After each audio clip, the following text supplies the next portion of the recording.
제가 가진 성경으로 신약 성경 250페이지에 있습니다. 로마서 8장 18절에서 25절까지의 말씀입니다. 제가 한 절 읽고 여러분이 한 절 읽고 마지막 25절은 함께 읽겠습니다. 18절입니다.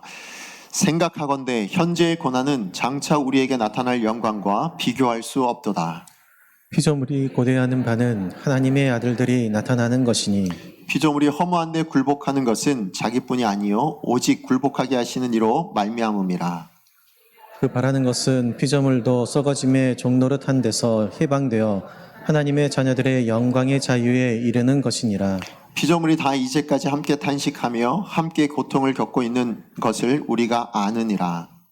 그뿐 아니라 또한 우리 곧 성령의 처음 익은 열매를 받은 우리까지도 속으로 탄식하여 양자될 것 곧 우리 몸의 속량을 기다리느니라. 우리가 소망으로 구원을 얻음에 보이는 소망이 소망이 아니니 보는 것을 누가 바라리요. 만일 우리가 보지 못하는 것을 바라면 참음으로 기다릴지니라. 아멘. 예, 오늘 주신 말씀을 가지고 참음으로 기다릴지니라 라는 제목으로 여러분과 말씀 나누기 원합니다. 우린 지난주에 우리 안에 계신 성령님이 보혜사라고 제가 말씀을 드렸어요. 그래서 믿음으로 이 세상을 살아내는 우리에게 성령님께서 오셔서 도와주시고 또 상담해 주시고 또 때로는 위로해 주시는 그런 분이라고 말씀을 드렸습니다. 그렇기 때문에 성령의 인도함을 받은 우리는 이 땅을 어떻게 살아야 되는가? 빚진 자로서 겸손하게 신앙생활을 해야 되고 하나님의 아들로서 하나님과 더욱더 친밀하게 살아내야 되며 또 뿐만 아니라 하나님과의 상속자로서 책임감 있는 삶을 살아야 한다라고 여러분께 말씀을 드렸습니다. 특별히 하나님의 상속자라는 것은 우리가 그리스도와 함께 받아야 될, 그러니까 그리스도가 받아야 될 그 영광을 우리도 받는 자이기 때문에 그 영광을 누리기 위해서는 상속자로서 그리스도처럼 살아야 된다. 그래서 고난을 받아야 된다라고 여러분에게 말씀을 드렸었습니다. 자, 그러고 보면 우리가 이 땅을 사는 동안에 받아야 될 이 고난, 우리가 당해야 될 이 고난은요, 어떻게 보면 그 가치가 굉장한 것이다 라고 말할 수도 있을 것 같습니다. 왜냐하면 하나님의 영광을 받는 데 있어서의 하나의 조건이 되기 때문에 그렇습니다. 여러분, 정말로 우리가 이 고난의 결국, 그러니까 우리가 이 고난의 때를 지나고 나면 그 마지막에 서는 자리는 영광일 텐데, 그래서 여러분 영어로 no crown이라는 여러분 이 표현을 들어보셨을 줄로 압니다. 예, 그래요. 성도에게 십자가 없이는 면류관이라는 것은 없습니다. 그러니까 우리가 이 땅을 살아가는 동안에 십자가라는 그 고난의 때를 살아내야만 하늘의 그 영광을 누릴 수 있게 된다라고 말씀하시는 거죠. 그래서 이것은 어떻게 보면 일종의 하나의 공식이지 않을까, 하나의 법칙과 같은 것이 아닐까라는 생각도 해봅니다. 그래서 예수님은 제자들을 향해서 뭐라고 말씀하셨냐면 너희들은 나를 따라오려거든 자기 십자가를 지는 그 고난을 감당하고 짊어져야 된다라고 제자들에게 말씀을 해주셨습니다. 뿐만 아니라 사도 베드로는요, 고난받는 것을 심지어 즐거워하라라고 말씀하시거든요. 우리 베드로전서 4장 13절 말씀 같이 한번 읽어보도록 하겠습니다. 시작. 오히려 너희가 그리스도의 고난에 참여하는 것으로 즐거워하라. 이는 그의 영광을 나타내실 때에 너희로 즐거워하고 기뻐하게 하려 함이라. 오늘 여기 말씀 보니까 하나님께서 뭐라고요? 베드로가 그리스도에 참여하는 것을 즐거워하라. 즐거워하는 이유는 왜 즐거워할 수 있냐면 우리가 이 고난에 대해서 감당하게 되면 마지막에 그 영광이 나타나실 때 우리도 기뻐할 수 있고 즐거워할 수 있다. 그러니까 우리의 즐거움과, 그러니까 마지막 날의 그 즐거움과 기쁨을 위해서 오늘 만나는 이 고난에 대해서도 감당해내라. 이렇게 지금 말씀을 하고 있는 것입니다.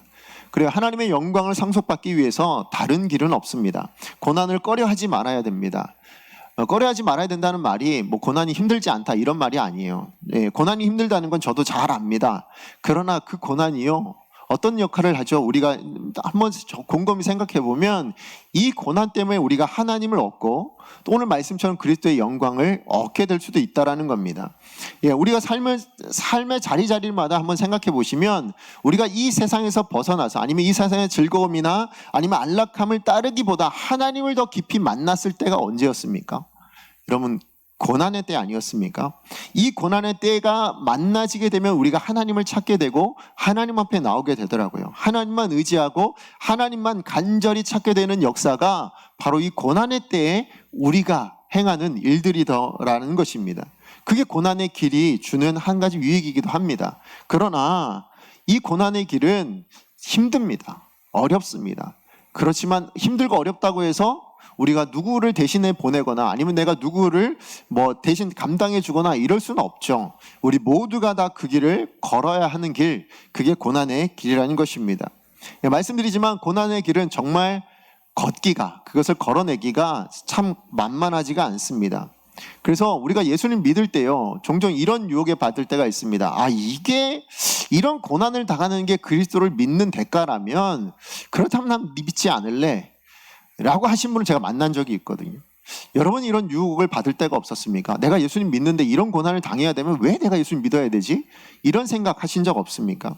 그러므로 우리가 이 땅을 사는 동안에요, 성도로서 고난에 지지 않고 고난에 흔들리지 않고 인내할 수 있는 실력이 필요한 것 같습니다. 그래서 사도 바울은 우리가 바로 이 고난 중에 흔들리지 않기를 바라는 마음으로 오늘 우리가 읽었던 이 본문의 말씀을 기록했음을 알 수 있습니다. 자, 그렇다면 우리가 고난에 지지 않고 믿음에 흔들리지 않기 위해서 그런 삶을 살아내려면 기억해야 될 것 몇 가지를 오늘 본문 말씀을 중심으로 살펴보기를 원합니다. 자, 고난에 지지 않고 흔들리지 않는 삶을 살아가기 위해서 첫 번째로 우리가 기억해야 될 건 뭐냐면요, 이 세상에서는 고난이 당연하다라는 것을 우리가 인정해야 된다라는 겁니다. 여러분 18절 말씀 같이 한번 읽어보겠습니다. 시작. 생각하건대 현재의 고난은 장차 우리에게 나타날 영광과 비교할 수 없도다. 오늘 사도 바울은 우리의 삶의 현재에는 언제라도 뭐가 있다고요? 고난이 있다라는 것을 분명하게 말씀해 주고 있습니다. 이 현재의 고난이 지금 잠깐 당하는 고난이 아니에요. 현재라는 건 언제 있습니까? 어제도 지나간 현재이고 오늘은 우리가 당면하고 있는 현재이고 내일은 뭐예요? 다가올 현재잖아요. 그러니까 이 현재라는 순간순간마다 우리는 고난이라는 것을 항상 당할 수밖에 없다라는 겁니다.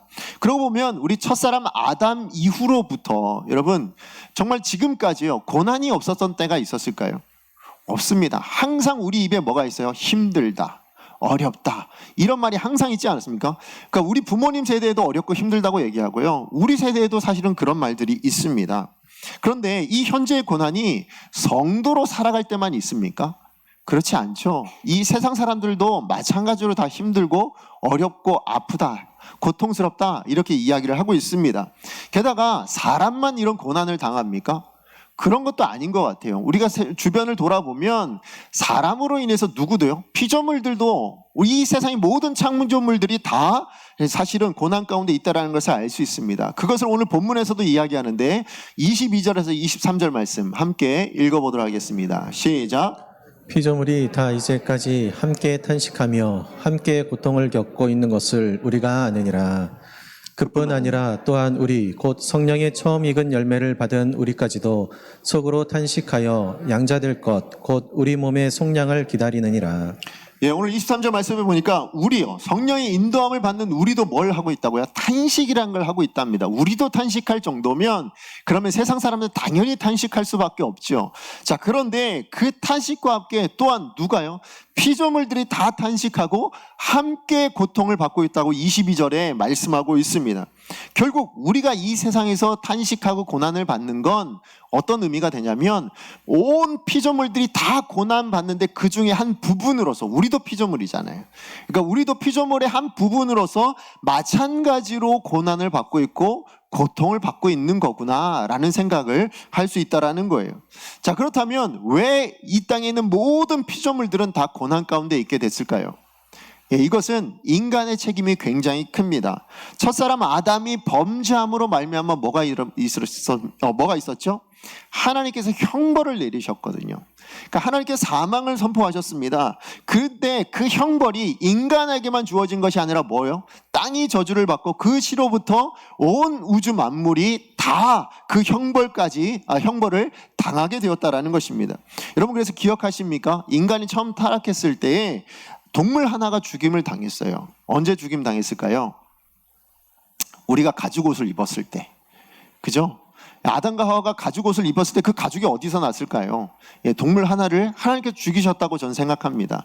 그러니까 그때부터 사실은 뭐예요? 모든 피조물들이 그 고통과 아픔과 그 죽음과 그 모든 것들을 감당해야만 했었을 것이고, 그래서 이 고난이라는 것은 다만 우리 사람만 걷는 것이 아니라 이제 이 땅의 모든 피조물들은 다 하나같이 이 고난을 당하게 되고, 근데 이게 언제까지요? 아담의 범죄한 이후로부터 예수님이 다시 오시는 그날까지 아마 이 고난은 끊임없이 있게 될 것이라는 것입니다.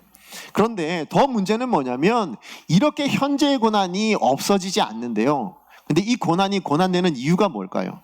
우리가 이 고난을 이길 실력과 능력이 없다라는 거예요. 이게 사실은 더 큰 문제입니다. 고난을 이길 수 있다면 그게 더 이상 무슨 문제가 되겠습니까? 이 땅을 살아가는데 그것이 무슨 어려움이 되겠습니까? 그런데 고난이 고난인 이유는 뭐예요? 내가 그것을 감당해낼 수 없으니까, 그것을 이겨낼 힘이 없으니까 그런 겁니다. 그런데 이게요, 우리가 뭘 더 가졌거나 많이 가지면 그러면 그 고난을 잘 감당할 수 있을까요? 그렇지 않더라고요. 시편 말씀에 보면 정말 여러 번에 여러분 시편 읽어보시면 여러 번에 걸쳐서 다윗이 같은 고백을 한 게 있습니다. 뭔지 아십니까? 나는 가난하고 궁핍하오니 라는 고백이 계속해서 나옵니다. 이게 무슨 얘기일까요? 아니, 다윗이 왕인데 그 정도의 실력과 능력이 있고 인품도 있는데 그가 자기를 향해서 가난하고 궁핍하다 이야기하면 우리는 어떤가요? 그럼 우리는 어떤 존재예요? 그 사람이 가난한 거면, 다윗이 가난한 거면 우리는 뭐예요? 그죠? 그런데 다윗이 왜 그럼 그렇게 얘기했을까요? 그 자기가 가지고 있는 재산이나 권력이나 아니면 골리앗을 물리쳤던 그런 실력들까지도요, 뭐엔 도움이 안 되더라고요? 고난 막아내는 거엔 도움이 안 되더라는 거예요. 당해야 될 고난은 다 받고 있더라는 겁니다. 그리고 그 고난을 당할 때 도무지 어떻게 해야 될지 모르는 어려움과 힘듦이 있었다. 그렇기 때문에 자기 스스로 돌아보니 나는 가난한 게 맞다, 나는 궁핍한 게 맞다 라고 다윗이 이야기하고 있는 것입니다. 예, 맞아요. 우리는 고난 앞에서는요, 다 가난해요. 우린 고난 앞에서 궁핍한 존재입니다. 네, 맞아요. 그게 우리의 현실이고 우리의 모습이라는 겁니다. 피조물들도 마찬가지예요. 그렇기 때문에 이 고난스러운 현실, 이 상황 속에서요, 우리는 살아갈 수밖에 없고, 또 때로는 서로가 서로에게 뭐예요? 고난을 주는 존재가 되기도 한다라는 것입니다. 우리가 실력이 없으니까요. 우리가 능력이 없으니까 서로에게 그런 모습들을 보여주게 된다라는 겁니다. 자, 이렇게 고난을 이겨낼 만한 실력이 없으니까 우리가 신앙생활하는 데 있어도 참 많은 제약들이 있습니다. 여러분, 오늘 예배 나올 때 정말 기쁘고 즐거운 마음으로 나오셨을 줄로 알지만, 또 때로는 어떤 분들은 뭐예요? 믿지 않는 가족이 오늘은 안 가면 안 되냐? 오늘은 좀 우리 가족끼리 좀 외식이라도 하고 좀 같이 시간 좀 보내지? 이런 유혹을 할 때가 있지 않습니까? 또 때로는 이 예배 가운데 나오는데 왜 그렇게 잠이 많이 오고, 아니면 이 예배 가운데 나오는데 왜 그렇게 해야 할 일들이 많고, 때로는 아파서, 때로는 어떤 몸이 힘들어서 그럴 때도 있습니다. 또 뭐가 있어요? 기도해보세요. 여러분, 기도하면 여러분 마음 안에 막 기도가 잘 되던가요? 그렇지 않을 때가 더 많지 않으세요? 막 다른 생각들 막 떠오르지 않아요? 갑자기 안 하던 걱정거리가 생기고 막 그런 마음들이 생깁니다. 또 때로는 옆에서 기도하는 소리가 너무 거슬려서 기도를 못 하기도 합니다. 뭐 이런 연약함들이 우리 안에 있다 보니까 신앙생활에 참 많은 제약들이 있다라는 것입니다. 맞아요. 이게 다 뭡니까? 우리가 이길 만한 실력이 없으니까, 우리가 어떤 작은 것 하나도 이겨낼 만한 실력이 없다 보니까 오는 신앙의 어려움들이라는 것입니다. 결국은 내가 하나님의 사람으로 온전하게 살려고 노력하면 노력할수록 뭡니까? 내 육신과 내 생각이 나를 더 고난스럽게 만들어요. 그리고 세상도 마찬가지죠. 나를 가만히 내버려 두지 않는 것이 우리네 인생의 모습이다라는 것입니다. 그래서 아무리 신앙생활을 잘해도요, 그 사람도 결국은 뭐예요? 피조물이라는 거예요. 우리 이걸 인식해야 됩니다. 예, 아무리 우리 주변에 정말 탁월한 사람이 있다 할지라도요, 그 사람도 다 뭐예요? 피조물이에요. 언젠가 어떤 문제 앞에서 탄식하고 고통받는 게, 그게 다 우리들의 모습이라는 것입니다. 이게 성도의 모습인데, 그래서 여러분에게 한 가지 말씀드리자면, 여러분에게 고난이 오면 우리 때로 종종 오해하는 게, 제자들이 한번 그랬었는데 뭐였냐면, 내가 고난당하는 게, 어떤 사람이 고난당하는 게 죄의 결과라고 생각하시는 분들이 있어요. 그러지 않으셨으면 좋겠습니다. 물론 때로 하나님께서 징벌을 내리시는 거기도 하지만 그렇지 않다는 거예요. 세상이 고난을 줘요. 예, 당연한 세상의 그 삶기 때문에 받아야 될 고난을 그 사람도 받고 있는 거구나라고 생각하셔야 됩니다. 나 자신이 고난을 받을 때도 마찬가지예요. 내가 무슨 죄를 졌길래, 내가 하나님 앞에 무슨 일을 했길래, 아니에요. 그냥 세상이 그런 거예요. 그러다 보니까 사실은 내가 죄를 졌다고 생각하니까 어떤 일이 일어나요? 자폭하는 일들이 생겨요. 뭘까요? 심지어 극단적으로 가면 죽음을 선택하는 분들도 계시더라고요. 그러지 않았으면 좋겠어요. 제가 얼마 전에도 우리 아시지만 뉴스 나왔잖아요. 저는 무슨 이유인지는 잘 모르겠습니다. 그러나 그분이 그렇게 극단적인 선택을 한 것은 옳은 것이 아니라는 거예요. 예, 그건 하나님께서 바라시는 것이 아니라는 것입니다. 뿐만 아니라 여러분 주변에 누군가 여러분에게 고난을 끼치는 사람이 있잖아요. 그럼 여러분 죄인이라고 낙인 찍지 마세요. 왜요? 그 사람 연약하구나 라고 생각하시면 돼요. 저 사람도 연약한 피조물이구나 이렇게 생각하시면 되는 겁니다. 그래서 여러분이 그것으로 인해서 아프면 뭐라고 생각하시면 돼요? 나 아직 살아있고 그 다음 뭐예요? 나 성도로서 이 땅을 살고 있기 때문에 그래서 고난을 당하고 있구나 이렇게 생각하시면 옳다라는 것입니다. 자, 그런가 하면 고난에 지지 않고 흔들리지 않는 삶을 살기 위해서 우리가 기억해야 될 건 뭐냐면 두 번째로는요, 고난 중에 담긴 하나님의 바램을 아는 것이 필요하고 또 늘 기억해야 하는 것이 필요합니다. 우리 20절 말씀 함께 읽어보도록 하겠습니다. 시작.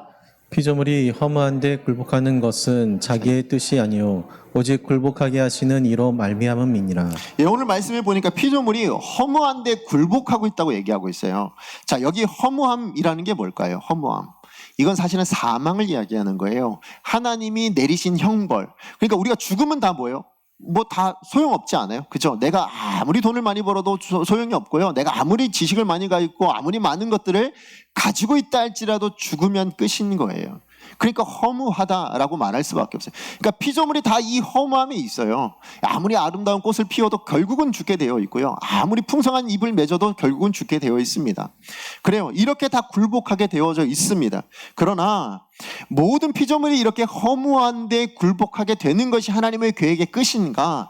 그렇지 않다라는 거예요. 오늘 21절 말씀해 보니까 하나님이 바라시는 게 있대요. 그가 바라는 것, 그 하나님께서 바라시는 것이 있는데 그게 뭐냐면 하나님의 자녀들의 영광의 자유. 예, 그게 하나님이 바라시는 것, 궁극적으로 하나님께서 원하시는 것이라고 이야기를 합니다. 그런데 그 영광이라는 것, 하나님의 자녀가 갖게 될 그 영광이라는 게 뭐예요? 사실 이 땅의 모든 고난과는 비교도 할 수 없는 그런 영광이라고 우린 18절에 이미 읽어보았습니다. 자, 그런데 하나님의 자녀들이 영광 받는 건 그러면 우리 자녀들만 좋으라고 주신 걸까요? 하나님은 이 땅에 우리들만 생각하시고 나머지 모든 피조물들은 다 버렸어. 니네들 다 필요 없어. 이런 걸까요? 그렇지 않다라는 거예요. 우리만 기쁘고 좋게 하시기 위해서가 아니라 우리가 영광을 받으면 그 다음에 어떤 일이 일어나요? 피조물들도 썩어짐의 종로를 돼서 해방되어지도록 허무한 데서 굴복한 것에서 해방되어질 수 있도록 만들어 놓으셨다, 계획해 놓으셨다고 이야기를 하고 있습니다. 그게 21절입니다. 우리 같이 한번 말씀 읽어보도록 하겠습니다. 시작. 그 바라는 것은 피조물도 썩어짐의 종노릇한 데서 해방되어 하나님의 자녀들의 영광의 자유에 이르는 것이니라. 아멘. 자, 피조물들이 허무한 데서 굴복되어진 것에서 해방돼요. 썩어진 것에서 종노릇돼서 해방되어질 수 있어요. 언제 가능하다고요? 언제요? 하나님의 자녀들의 그 영광을 받을 때 그때 피조물들도 이걸 받을 수 있게 되었다고 지금 이야기를 하고 있는 거예요. 그렇기 때문에 온 피조물들이 누굴 기대하고 있을까요? 하나님의 자녀들이 나타나길 기대하고 고대하고 있다고 오늘 19절 말씀에 이야기를 하고 있습니다. 피조물들이 왜 기대하고 있는 거예요? 뭐 때문에 기대하고 있을까요? 그래야 우리도 이 어려운 데서, 이 고난에서, 탄식에서, 고통에서 해방되어질 수 있다. 하나님 본래 창조하신 나의 모습을 회복할 수 있다는 것을 알기 때문에 그렇다라는 겁니다. 그래서 여기 고대하다라는 이 말이요, 사실 헬러 의미가 뭐냐면, 여러분 누군가 정말 좋아하고 사랑하는 사람이 어딘가 멀리 떠났을 때 그 사람이 오는가 안 오는가를 보기 위해서 발꿈치를 들고 이렇게 막 살피는 거 있잖아요. 그런 의미가 나타나 있어요. 그러니까 우리말로 하면 뭐예요? 정말 쉽게 얘기하면 목 빠지게 기다리고 있다는 거예요. 그러니까 피조물들이 하나님의 자녀들이 나타나기를 목 빠지게 기다리고 있다라고 이야기를 합니다. 근데 하나님의 자녀들이 나타났잖아요. 근데 언제까지 있어야 되는 거예요? 영광을 받을 때까지. 마지막 날 우리 모든 성도가, 모든 하나님의 자녀가 그리스도와 함께한 그 영광에 참여하게 될 때 뭐예요? 온 세계가 죄로 말미암아서 파괴되고 무너지고 뒤틀려지고 일글러지고 상해져 있는 이 모든 것들이요, 다 뭐예요? 벗어나게 된다라는 거예요. 그리고 회복되어지게 된대요. 어떻게 해요? 하나님께서 본래 지으셨던 뜻대로, 본래 선하게 만들어 놓으셨던 그 복된 모습으로 회복되어서 완전한 모습으로 바뀌어진다라고 말씀해 주고 있어요. 이걸 성경에서 뭐라고 표현할까요? 새 하늘과 새 땅, 새로운 창조가 일어난다고 그렇게 말씀해 주고 있는 것입니다. 자, 이러한 변화, 이런 새 창조의 중심에 누가 있는 거예요? 여러분이 계신 거예요. 여러분이 그 영광을 받아야만 그런 역사가 일어난대요. 여러분이 그 영광의 자리에 이르러야만, 그래야 이 일들이 일어난다고. 그렇게 피조물들이 그래서 우리를 뭐 하고 있는 거예요? 기다리고 있는 거예요. 우리를 고대하고 있는 거예요. 우리를 응원하고 있어요. 피조물들이 다 응원하고 있을 겁니다. 뭐라고요? 영광의 자리에 가야 됩니다. 영광의 자리에 가십시오. 여러분, 그 자리에 가야만 누가요? 내가 바뀔 수 있으니까. 이게 우리의 모습이에요. 이게 여러분 우리의 신분인 거예요. 이게 우리의 영광스러운, 우리의 자랑이에요. 그렇지 않아요? 야, 우린 피조물에게 당당히 얘기해요. 우리가 안 가면 너희들도 안 돼, 이렇게 말할 수 있잖아요. 그죠? 그리고 우리가 얼마나 당당한 존재입니까? 우린 세상 앞에서 당당할 수 있는 존재예요. 자, 그래서 이런 이유 때문에 우리가 뭐 해야 돼요? 이 고난 앞에 지면 안 돼요. 이 고난에 져서 우리가 죽어버리면, 그래서 세상의 흐름대로 우리가 휩쓸려 가버리면 어떻게 되는 거예요? 이 피조물은 돌이킬 방법이 없거든요. 그러면 우리는 고난 앞에 지지 않아야 됩니다. 하나님은 우리가 이 땅에서 어떤 고난 중에 살더라도요, 우리가 그 모든 것을, 우리가 어떤 고난을 겪어야 될지, 어떤 어려움을 겪어야 될지 하나님은 다 아세요. 그래서 그 고난에 매몰되어 영원한 형벌의 자로 가는 것보다 그건 하나님의 뜻이 아니고요, 우리 어느 자리로요? 그 고난의 때를 잘 살아내서, 그래서 어디로 가라고요? 하나님의 그 영광의 자리로 가는 것, 그게 하나님의 뜻이라는 거예요. 그게 저와 여러분을 향한 하나님의 계획이에요. 그리고 그 영광의 자리에 서면 우리는 확인하게 될 겁니다. 뭘요? 이 땅에서의 고난이 정말 아무것도 아니었구나. 정말 이 땅에 그 혹독했던 고난도 빛을 잃어버릴 겁니다. 그리고 그 영광이 얼마나 탁월한 건지, 그게 얼마나 위대한 건지를 우리는 알게 될 것입니다. 그래서 그 영광에 서기까지, 그래서 모든 피조물들이 다 하나님께 그 영광의 노래를 올려드릴 그때, 그것을 계획해 놓은 것, 그것을 바라는 것, 그가 누구의 바람이라고요? 하나님의 바람이라고요.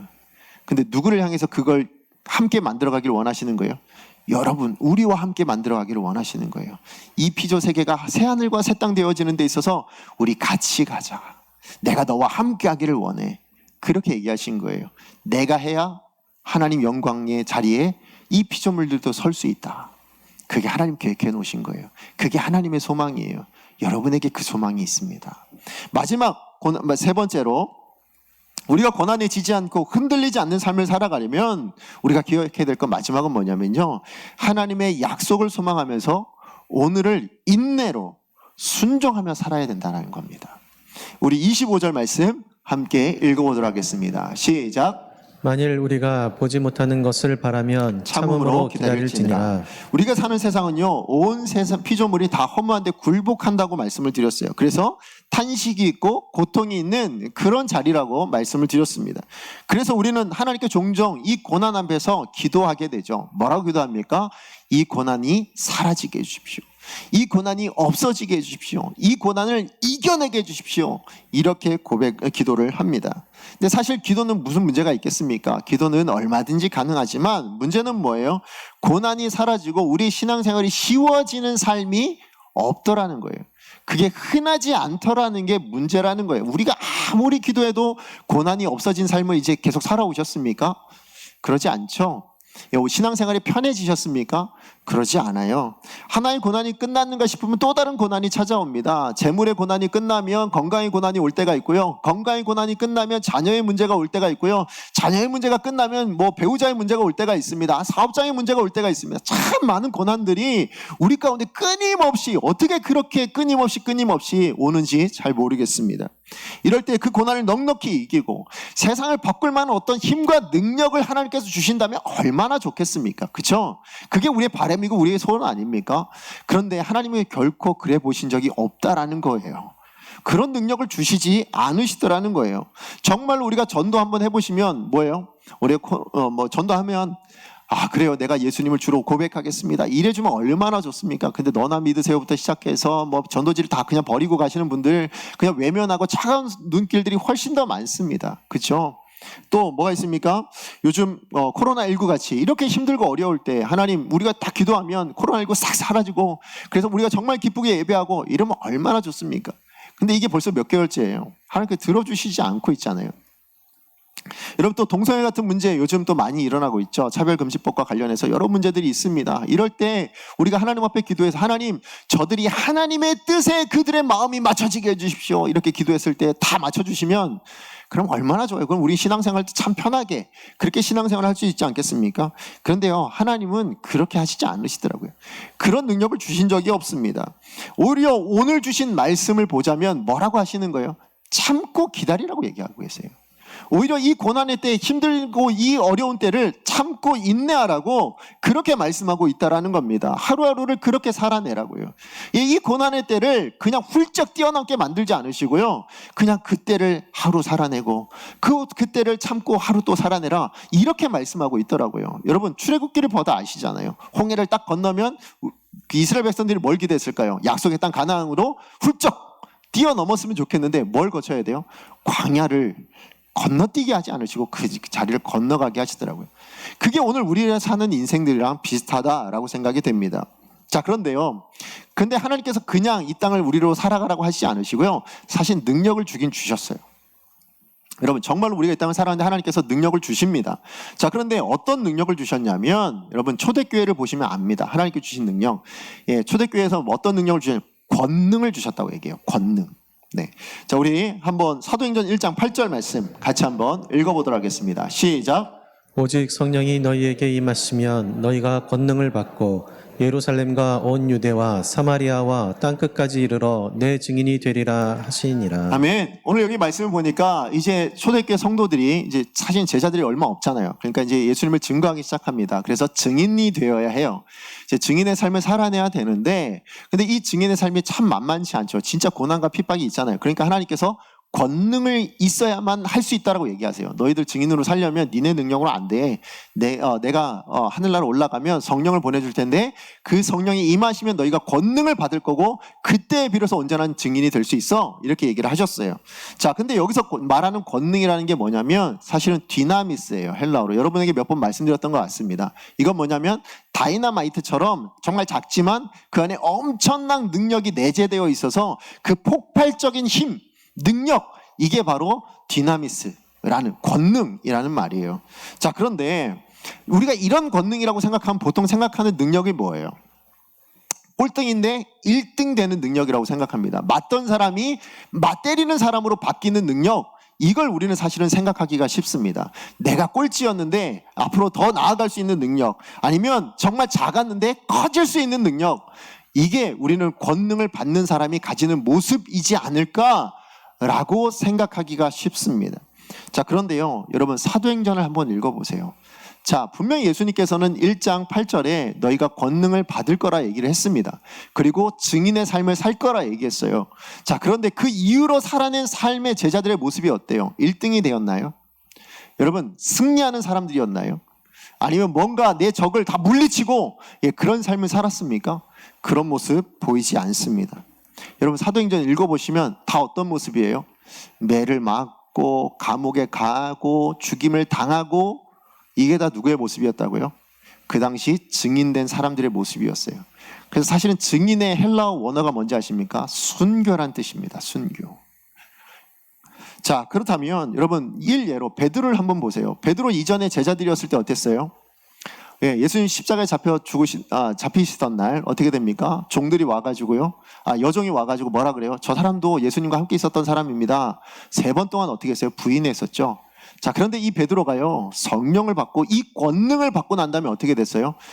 과단들에게 붙잡혀 간 적이 있습니다. 설교를 하다가 붙잡혀 갔는데 그때 뭐라고 얘기하냐면, 너 이제 매를 때리고는 너 이제 예수님의 옛자만 얘기하면 너 죽을 거야 너 다시 이제 죽을 거야. 이렇게 얘기했어요. 그랬을 때 베드로가 뭐라고 얘기하냐면, 야, 한번 생각해봐라. 내가 지금 하나님의 말씀을 듣는 게 옳겠니? 아니면 나 살겠다고 너희들의 사람의 말을 듣는 게 옳겠니? 라고 얘기를 합니다. 결국 무슨 얘기예요? 내가 죽더라도 뭘 지키겠다? 나는 하나님의 말씀을 지키겠다. 이 변화가 어떻게 일어난 거예요? 성령이 주시는 권능이었다는 겁니다. 스데반은 어땠습니까? 돌로 맞아 죽어요. 설교를 하다 말고 돌에 맞아 죽습니다. 자, 그때 스데반이 하나님 제게 성령의 권능을 주셔서 저 날아오는 돌이 다 내 손에 딱 붙들려가지고 다 던져가지고 저들을 다 죽여주십시오. 이럴 것 같은데 그러지 않아요. 어떻게 해요? 오히려 돌을 다 맞아냅니다. 그리고 뭐라고 얘기하죠? 예, 아버지여 저들을 용서하여 주옵소서. 저들이 하는 일을 알지 못합니다. 예수님처럼 그저 그렇게 죽습니다. 결국 성령이 주시는 권능이라는 게 뭐예요? 예, 성도들에게 주시는 그 권능이라는 게 무엇이었습니까? 누가 감옥에 가두면 갇히는 능력이에요. 누가 나를 죽이려 하면 죽는 능력, 그게 성령의 권능이었다고 얘기합니다. 무엇 때문에요? 하나님 말씀 때문에, 하나님 때문에, 하나님의 뜻을 위해서 그렇게 되어지는 것, 그게 권능이었다고 말씀하고 있습니다. 그래서 초대교회가 어떻게 되었습니까? 그렇게 맞아 죽고 그렇게 핍박당하고 그래서 몰락했습니까? 그래서 망했습니까? 아닙니다. 든든히 서갔다고 얘기합니다. 복음은 어때요? 이렇게 핍박받고 이렇게 어려움 가운데 있었던 이 복음은 어떻게 했습니까? 로마를 기독교화시킵니다. 그리고는 오늘 이 세상 모든 세상 가운데 편만이 증거되어져서 오늘 우리도 믿고 이 자리에 있는 거 아닙니까? 무엇이 그렇게 가능하게 했습니까? 어떤 능력이 그걸 가능하게 했습니까? 이기는 능력 아니었어요. 싸워 무찌르는 능력 아니었습니다. 뭐였다고요? 맞는 능력이었고요. 죽는 능력이었습니다. 오늘 우리가 이 복음을 믿는 것도 어떻게 믿게 됐어요? 선교사님들이 이 땅 가운데 오셔서 피 흘려 죽으셨기 때문에 그 죽음의 능력으로 말미암아 그 흘린 피 때문에 우리가 지금 복음이라는 것을 믿고 있습니다. 이 땅에 기독교가 시작되었던 것입니다. 이와 같이 우리가 참을 수만 있으면, 그 하나님의 권능을 가지고 우리가 인내하며 이 땅을 살아낼 수만 있다면, 그 어떤 핍박과 고난과 아픔도 우리가 감당해낼 수만 있다면, 그럼 누가 일하실까요? 여러분이 일하는 게 아니고요. 누가 일한다고요? 우린 연약한데 하나님이 일하세요. 하나님이 역사하십니다. 그래서 여러분 기억하세요. 내가 잘 되는 것으로 하나님 영광 받으실 거면 어떻게 하실까요? 여러분 잘 되게 만들어 주실 거예요. 여러분 부자 되는 것으로 하나님이 영광 받으실 거면 여러분 부자 되게 해 주실 겁니다.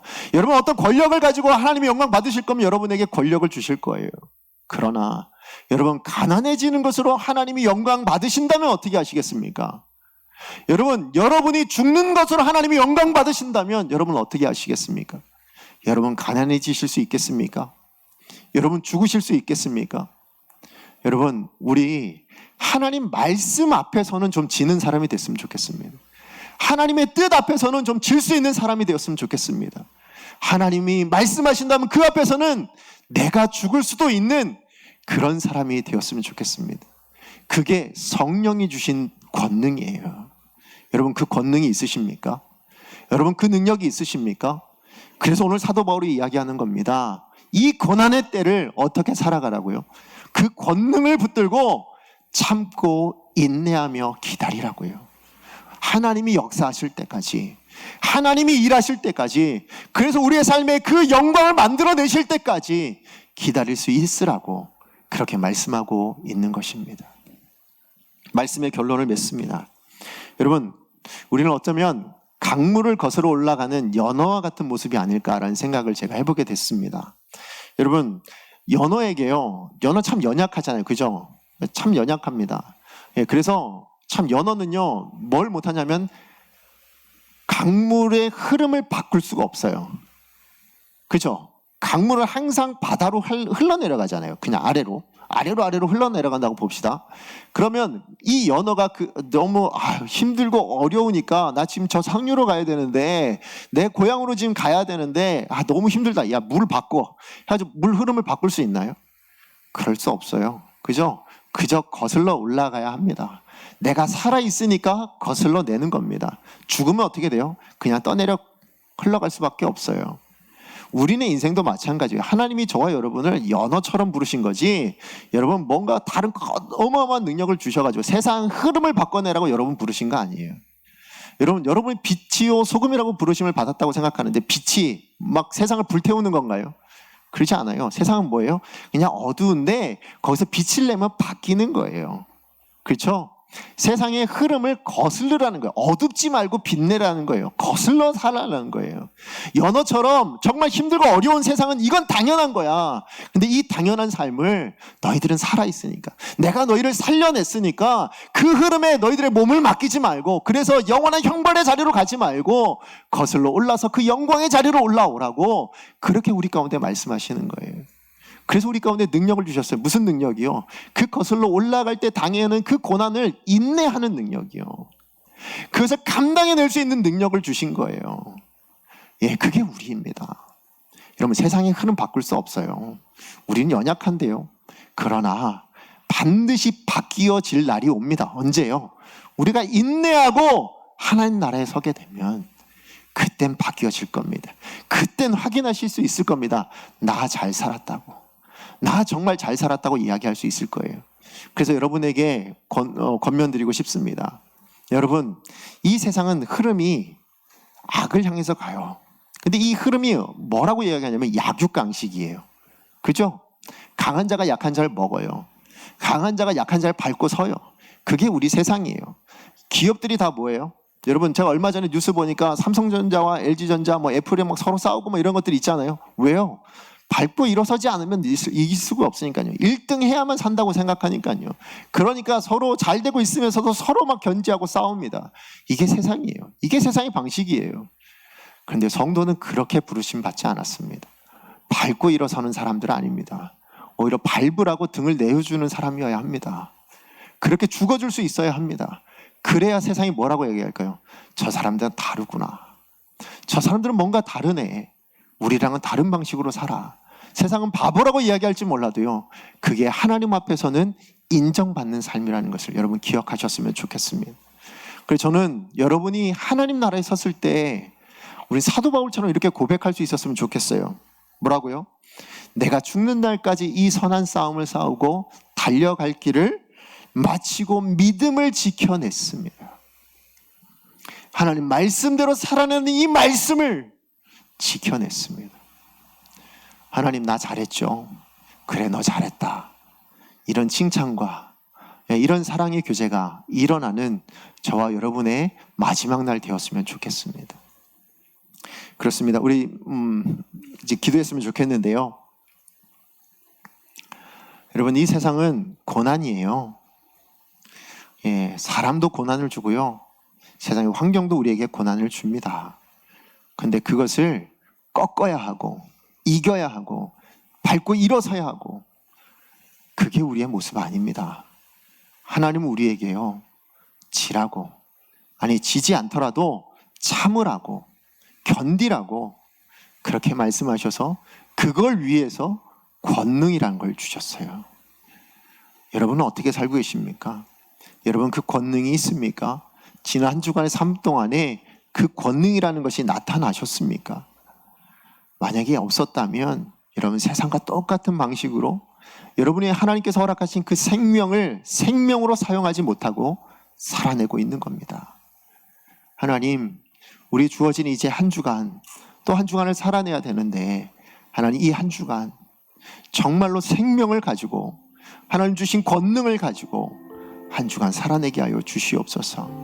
이 고난을 견디고 참을 수 있는 내가 되게 하여 주시옵소서.